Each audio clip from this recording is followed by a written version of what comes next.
जय हिंद दोस्तों। तो क्या हाल चाल है? मेरा नाम है सुनील। तो स्वागत करता हूं यूट्यूब चैनल में। तो आज हम कक्षा गणित को सॉल्व कर रहे हैं, जिसमें चैप्टर आपका 13 है और आपका अभ्यास ए है। इसके पिछले वीडियो हमने अभ्यास ए के 3 तक प्रश्न कराया था। यदि आपने इस वीडियो नहीं देखा है तो इस वीडियो जाकर अवश्य देख लीजिएगा, ठीक है। चलिए वीडियो क्या करते हैं और आपको हम बताते हैं। ये प्रश्न बहुत ज्यादा आसान है, बस आपको क्या करना है, ध्यान समझना है और कॉपी में नोट करते चलना है, ठीक है। अगर प्रश्न है कि एक वृत्त में 8 सेंटीमीटर लंबी जीवा खींची गई है।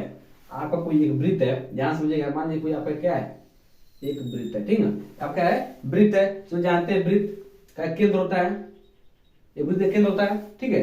अब जिसमें 8 सेंटीमीटर जीवा खींची गई। जीवा किससे कहते हैं बता दिए, जीवा किससे कहते हैं सब बता दिए। पिछला वीडियो इसका बेसिक वीडियो जाकर जरूर देख लीजिएगा, उसमें मोस्ट इंपोर्टेंट कंसेप्ट आपको बताया है, ठीक ना। तो मान लीजिए कोई इसमें जीवा, मान लीजिए इस एक बिंदु यहाँ पे लीजिए, परिधि कोई 2 बिंदु ले लीजिए, उसको आपस में मिला दीजिए तो क्या हो जाती है, जीवा हो जाती है, ठीक ना। ए इसका नाम बी, ठीक ना। इसका केंद्र का नाम ओ दे दीजिए, ठीक है। अब कह रहा है खींचेंगे जिसकी केंद्र से दूरी, केंद्र क्या होता है, एक केंद्र होता है। इस जीवा से, इस केंद्र से इस जीवा की जो दूरी है, इसके बीच की जो दूरी है कितना दिया है, दूरी 3 सेंटीमीटर। मतलब कितना दिया है, ये 3 सेंटीमीटर दिया है। केंद्र से जीवा के बीच की दूरी कितनी है, 3 सेंटीमीटर है। इस वृत्त में खींची गई एक अन्य जीवा है। इसी वृत्त में कोई एक अन्य जीवा खींची गई है, अन्य, इसको छोड़े कोई अन्य जीवा खींची गई। तो मान लीजिए हम मानते हैं कि चलो हेजा है, एक यहाँ पे भी जीवा खींचा गया है, इसका नाम अपना सी और डी दे दीजिए, ठीक है। तो अन्य जीवा खींची गई है, जीवा की लंबाई बताना है। मतलब आपको इस जीवा की लंबाई को बताना है जिसकी केंद्र से दूरी कितनी है, 4 सेंटीमीटर। मतलब इस जीवा की केंद्र से दूरी कितनी है, 4 सेंटीमीटर। तो यहाँ पे इसके बीच की दूरी कितनी है, इसके बीच की दूरी कितनी हो गई, 4 सेंटीमीटर हो गई, ठीक ना। और कह रहा है कि इस जीवा की लंबाई बताना है। आपको सी डी की क्या करना है, लंबाई आपको क्या करना है, बताना है, ठीक ना। तो कैसे करेंगे, हल यहाँ पे लिखेगा हल, ठीक ना। कैसे करना है समझिएगा, ध्यान। यदि इस केंद्र से हम इसको इससे मिला देंगे तो क्या हो जाएगा, त्रिज्या बन जाएगी। सब जानते हैं कि केंद्र से आप परिधि में कोई मिला तो क्या होगा, त्रिज्या हो जाती है। अब एक इसकी टोटल लंबाई कितनी दी है, इसकी टोटल लंबाई आपको दी है 8 सेंटीमीटर। कितनी दी है, 8 सेंटीमीटर। मतलब एबी की जीवा एबी की लंबाई कितनी दी है, 8 सेंटीमीटर आपको दिया है। तो हमने आपको कंसेप्ट बताया था कि यदि आप जीवा पर कोई लंब डालते हैं, मतलब लंब डालते हैं, तो इसको 2 बराबर भाग करती है, बांट देती है। तो टोटल 8 है, टोटल यहाँ पे ए भी 8 है, तो कितना हो जाएगा, 4 हो जाएगा। कितना हो जाएगा, 4, क्योंकि समद्विभाजित कर देता है, 2 बराबर भाग बांट देता है। तो ये भी 4, ठीक ना, ये भी 4, एक ना दिया 3 दिया। यहाँ पर 90 से कोण बन रहा है, ठीक ना। तो अब क्या करना है, यहाँ पर आपको बताया पाइथागोरस प्रमेय बताए थे कि जब पाइथागोरस प्रमेय समकोण त्रिभुज में लगता है, सदैव पाइथागोरस प्रमेय किस पे लगता है, समकोण त्रिभुज पे लगता है, पाइथागोरस प्रमेय से, ठीक ना।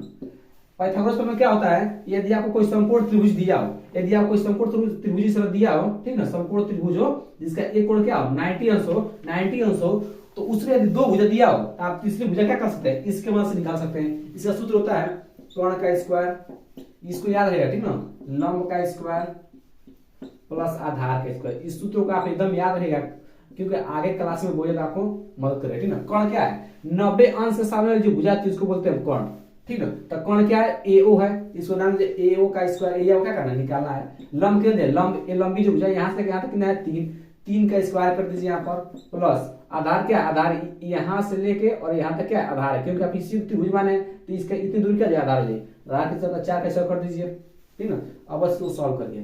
3 का स्क्वायर कितना होता है, 9, 4 का स्क्वायर कितना होता है, 16। इसको जोड़िएगा, एओ का स्क्वायर कितना होगा, 16 9 कितना होता है, 25।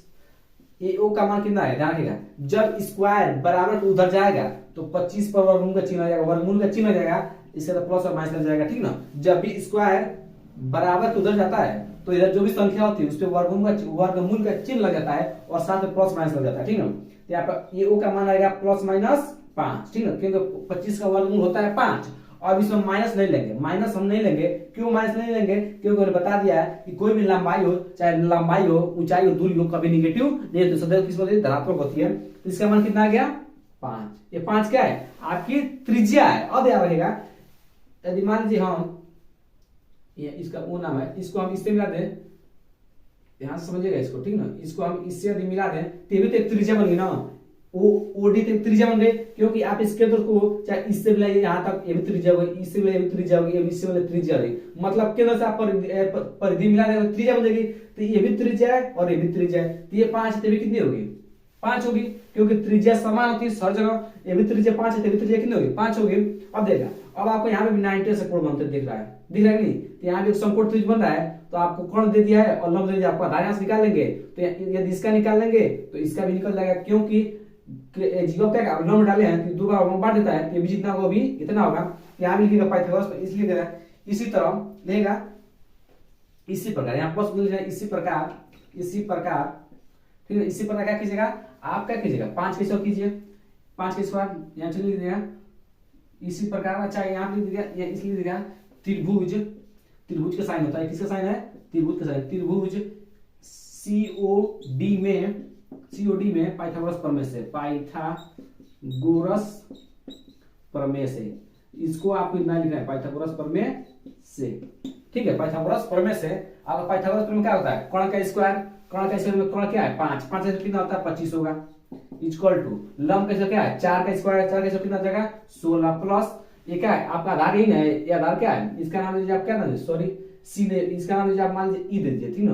तो त्रिभुज ईओडी होगा, ठीक ना, ईओडी। तो ईडी का मान क्या दिया आपको, यही ना है आपका है, ईडी आपका क्या है आधार है, तो इसका मान लीजिए तीसरे ऊपर यहाँ इसको सेम टू सेम लिख दीजिए, ईडी का स्क्वायर, ठीक ना। अब 16 इधर किस में जाएगा माइनस का 16, तो माइनस का 16 इक्वल टू ईडी का स्क्वायर, ठीक ना। यहाँ पे देख लीजिए, यहाँ देख लीजिए आपको जब 25 में 16 कितना बचेगा, 25 में 16 कितना बचेगा आपका, बचेगा 9 बचेगा CD सॉरी ईडी का स्क्वायर, ठीक है, ईडी का स्क्वायर। और यहाँ पे ईडी का मान क्या आ जाएगा, ईडी का मान यहाँ पे आ जाएगा 3, क्या आ जाएगा 3, ठीक ना। तो इसका मान कितना हो गया 3। अब जब ये 3 हो गया, हमको क्या पूछा है, CD को पूछा है, देखो हमसे पूछा है CD का मान, लेकिन हमको मिला किसका है, ईडी का। तो आपको एक कॉन्सेप्ट बता दिए थे कि जीवा पर यदि आप लंब डालते हैं, लंब डाले हैं तो 2 बराबर भाग बांट देता है, मतलब जितना ईडी होगा उतना कितना होगा, उतना भी सीई होगा, ठीक ना। तो ये 3 तभी कितना 3 टोटल कितना होगा, 3 कितना जाएगा 6, तो आपको सीडी कितना मिल जाएगी 6 सेंटीमीटर, एक आ जाएगा आपका आंसर हो जाएगा, ठीक ना। इसमें किसी दिक्कत नहीं है। तो अब आप अगला प्रश्न लिखिएगा। अगला प्रश्न बहुत ज्यादा आसान है, कुछ नहीं करना, बस ध्यान समझना है, बहुत आसान है। आपका प्रश्न है कि 5 और 13.9 में वृत्त का केंद्र O है, ये वृत्त है, इसका केंद्र O है, जिसकी एक जीवा AB देखिए किसकी एक जीवा AB कितनी है 30 मिलीमीटर है, मतलब AB जो दूरी है कितनी है 30 है। तो देखिएगा जब ये 30, ये टोटल 30 है, तो AD कितना होगा 15 होगा, ये DB कितना होगा 15। क्यों, क्योंकि जीवा पर यदि कोई लंब डाला जाता है तो जीवा तो वो लंब जीवा क्या करता है 2 बराबर भाग में बांट देता है। तो लंब डाला गया है तो जीवा को 2 बराबर भाग बांटेगा, तो ये 15 तेरी 15 टोटल 30 है, इतना 15 इतना 15, ठीक है। अब कह रहा है तथा व्यास क्या होता है, व्यास होता है केंद्र से होकर कोई रेखा, केंद्र से कोई रेखा बोलते हैं व्यास बोलते हैं। तो व्यास ने दिया है 34 दिया है, ठीक ना, व्यास ने दिया आपको 34 दिया। आप लिखिएगा हल, पहले जो दिया उसको लिखिएगा हल दिया है क्या दिया आपको, व्यास ने दिया है, व्यास आपको दिया है कितना 34 मिलीमीटर, ठीक है 34 मिलीमीटर, ठीक है। कह रहा है कि जीवा ए बी की केंद्र से दूरी ओडी होगी, मतलब क्या बताना है आपको, ओडी की क्या बताना है, दूरी बताना है। ओडी क्या बताना है, देखिए आप ओ और डी दिखा ना, इसके बीच की जो लंब है इसकी क्या बताना है आपको, दूरी बतानी है। कैसे बताओगे सामने उस ध्यान समझिएगा। इसको हम इस त्रिभुज को बाहर लेते हैं, ए और डी को बाहर लाते हैं, देखिएगा ध्यान समझिएगा। इसको हम यहाँ पर बनाते हैं, देखिएगा इसको बनाते हैं, इसका नाम है ए, तो इसका नाम ए डी और ओ यही है, ठीक ना। यहाँ पर समकोण बना है, यहाँ पर समकोण, इसका मतलब होता है जब भी आप इस तरह साइन देखे तो यहाँ पर 90 अंश कोण बनता है, जब भी आप इस तरह साइन देखे तो आप क्या 90 अंश कोण बनना चाहिए, ठीक ना। अब इसी को हम बाहर लाए हैं, अब देखा एडी कितना दिया, एडी आपको दिया 15, आपको इसका पूछा है, ठीक ना। तो हमने बताया था कि जब भी समकोण त्रिभुज बने तो उसमें पाइथागोरस प्रमेय लगाते हैं। पाइथागोरस प्रमेय में क्या होता है कि उसमें कोई आपको 2 भुजा दिया रहता है, उससे आप तीसरी भुजा ज्ञात करते हैं। तो यहाँ पर सिर्फ एक ही भुजा दिया है, ना ये दिया है ना ये दिया है, तो इसमें कोई एक भुजा हमको पता होना चाहिए, तभी हम आप ओडी आप निकाल सकते हैं। तो एक भुजा कैसे पता करेंगे, इसके मदद से जो दिया है व्यास दिया है, हम ये यहाँ ओडी ओ ए क्या है, ओ ए यहाँ पर आपका त्रिज्या है, केंद्र से आप इस परिदृश्य में क्या आपको बन गया त्रिज्या बन गया, ओ ए क्या हो गया आपका त्रिज्या बन गया। अब आपको त्रिज्या निकालना है, कैसे निकालना देखिएगा, व्यास एक सूत्र होता है, आपको लिख लीजिएगा व्यास इक्वल टू सॉरी एक सूत्र होता है उसको लिखिएगा, त्रिज्या इक्वल टू होता है त्रिज्या निकालने का सूत्र होता है व्यास बटा 2, ये त्रिज्या निकालने का सूत्र होता है, इसको याद रहेगा, ठीक ना। आपको यदि कभी भी त्रिज्या निकालना हो और व्यास आपको दिया होगा तो आप उसे 2 से भाग करेंगे, त्रिज्या आ जाएगी। तो त्रिज्या कैसे निकालेंगे, त्रिज्या निकाल लीजिए। त्रिज्या, व्यास कितना दिया, व्यास आपको दिया है 34 दिया ना, देखिए प्रश्न बोला व्यास कितना, 34 दिया ना, तो 34 अब बटे 2, जब 2 से भाग करेंगे तो कितना कट जाएगा 17, तो मतलब त्रिज्या कितना आ गई 17, ये भी कितना हो गया 17। अब आपको दो भुजा पता हो गया, तीसरी भुजा आराम से निकालना है, 30 में से पाइथागोरस प्रमेय से। तो पाइथा लिखिएगा आप त्रिभुज, ये किसका साइन होता है, त्रिभुज लिखिएगा, त्रिभुज ए ओ डी में पाइथागोरस प्रमेय से, पाइथागोरस प्रमेय से,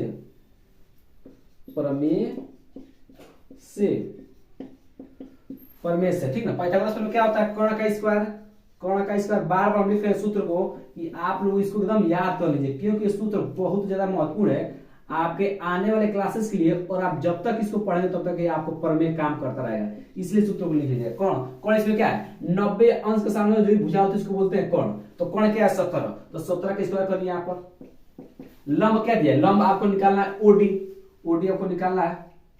आधार कितना दिया, आधार इस तरह कितना दिया 15 प्लस का 15 का स्क्वायर, ठीक है। अब 17 का स्क्वायर कितना होगा, तो जानते हैं 289, 289 इक्वल टू ओडी निकालना है, ओडी को सेम टू सेम रखिएगा।